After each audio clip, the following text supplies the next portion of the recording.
नमस्कार प्यारे बच्चों, मैं आपकी अपनी अध्यापिका सरिता भाटी आपका एक बार फिर स्वागत करते हैं अपने चैनल में। आज की कक्षा में बच्चों हम लोग सीखेंगे भक्ति काल के प्रमुख कृष्ण भक्त कवि सूरदास जी के इन पदों की व्याख्या।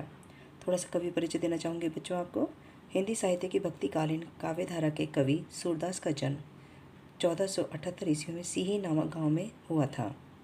सूरदास मंदिर में भजन कीर्तन करते थे, जिसके कारण उनकी ख्याति जगह जगह फैल गई थी। बच्चों, सूरदास श्रृंगार और वात्सल्य रस के कवि माने जाते हैं। इनकी ब्रज भाषा में स्वाभाविक माधुर्य गुण पाया जाता है, जिसमें उनके गायन शैली बहुत प्रमुख है। इनमें अलंकारों का बहुत सुंदर प्रयोग हुआ है। सूरदास जो है वो जन्मांध कहे जाते हैं और इनके सूर सागर में एक भ्रमर गीत प्रसंग है, जहाँ से आपके 4 पद लिए गए हैं।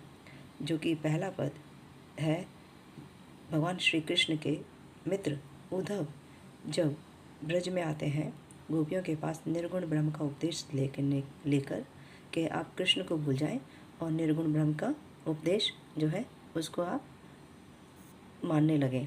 परंतु गोपियों को यह शुष्क नीरस निर्गुण ब्रह्म का उपदेश पसंद नहीं आया और गोपियाँ उद्धव से क्या कहती हैं कि उद्धव तुम हो अति बड़भागी। यहाँ पर गोपियाँ उद्धव के ऊपर व्यंग करते हुए, उसका कटाक्ष करते हुए, मजाक करते हुए कहती हैं कि तुम बड़भागी नहीं, बहुत भाग्यहीन हो, जो कृष्ण के समीप रहकर भी तुम कृष्ण की भक्ति के रंग में नहीं रंग पाए। अर्थात उद्धव तुम हो अति बड़भागी कहकर गोपियाँ उनका मजाक उड़ा रही हैं, उसका उपालंब कर रही हैं। और अगली पंक्ति क्या है, अपरस रहत स्नेह तगाते नाहिन मन अनुरागी।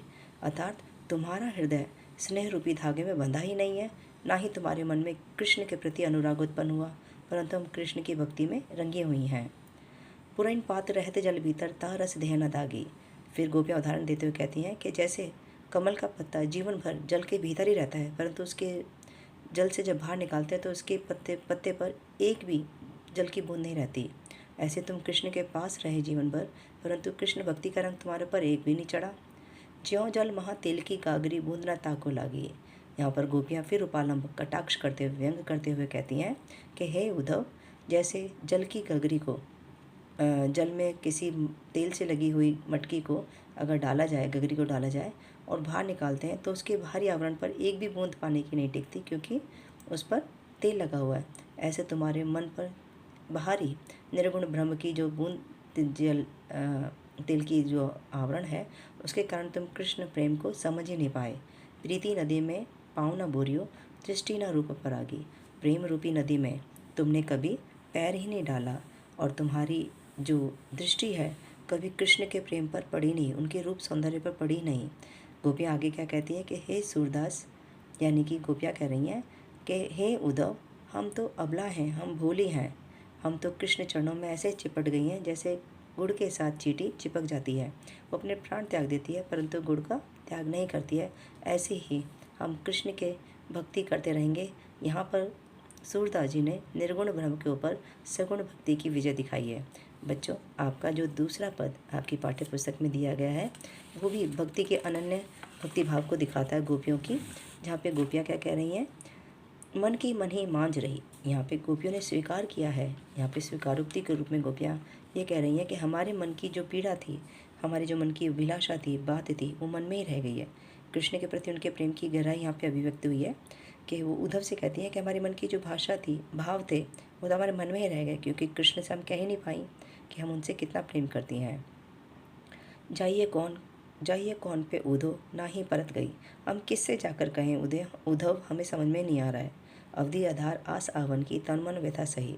कृष्ण ने जो आने की अवधि दी थी वही हमारे जीने का आधार थी, हमारी आशा थी। इसी आशा के आधार पर तो हम तन मन के दुखों को सहन करती थी। अब इन जोग संदेश ने सुनी विरह विरह दही। अब तुम्हारे इस योग के संदेश को सुन सुनकर हमारी जो विरह रूपी अग्नि थी वो और ददक गई है। जैसे जलती अग्नि में अगर घी डाल दिया जाए बच्चों तो वो और जलने लगती है। इसी प्रकार गोपियाँ जो कृष्ण के विरह में व्याकुल थीं, दुखी थीं, वो अब और पीड़ित हो गई हैं।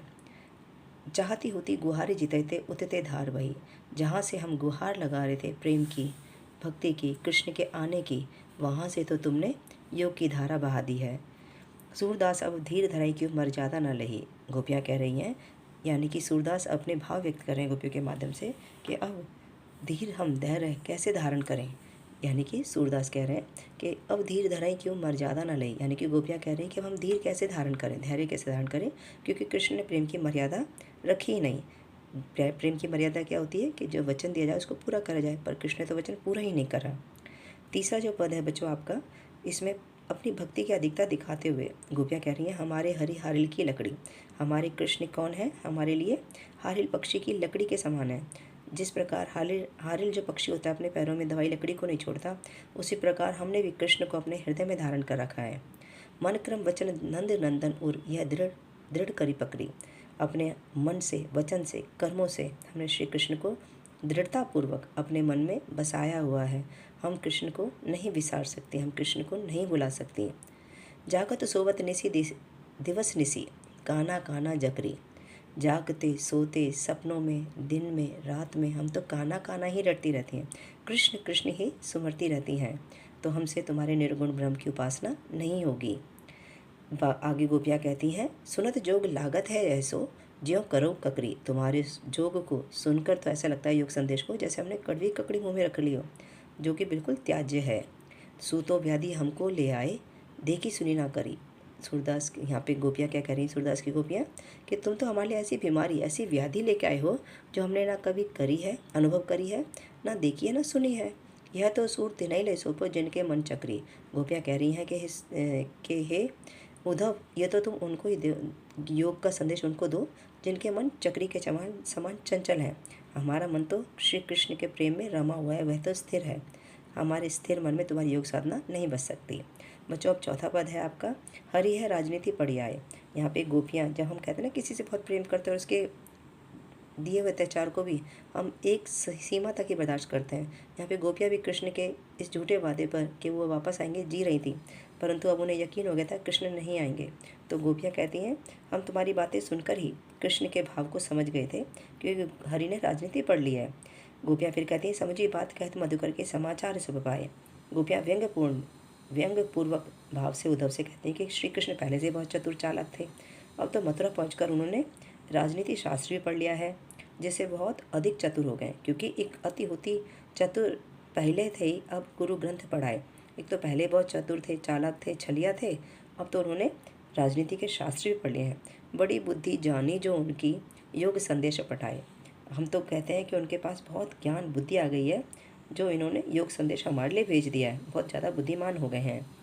उधो भले लोग आगे के पर ही तो डोलत ढाए। यहाँ पे गोपियाँ कह रही हैं कि उधर पहले के लोग बहुत भले थे, बहुत अच्छे थे, जो दूसरों की भलाई करने के लिए दौड़े चले आते थे।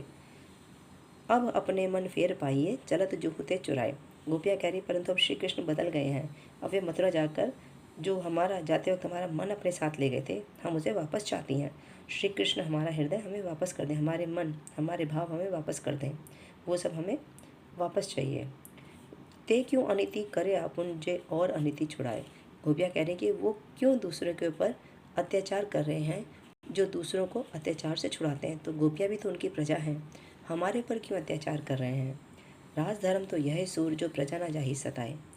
राजा का धर्म, गोपियाँ यहाँ पे राजा का धर्म समझाते हुए उद्धव से कहती हैं कि कृष्ण से हमारा संदेश कहना कि राजा का धर्म तो यही है जो प्रजा को ना सताए, और हम भी तो उनकी प्रजा हैं, क्या हमारे कष्ट को दूर नहीं करेंगे, हमारे साथ क्यों अन्याय कर रहे हैं।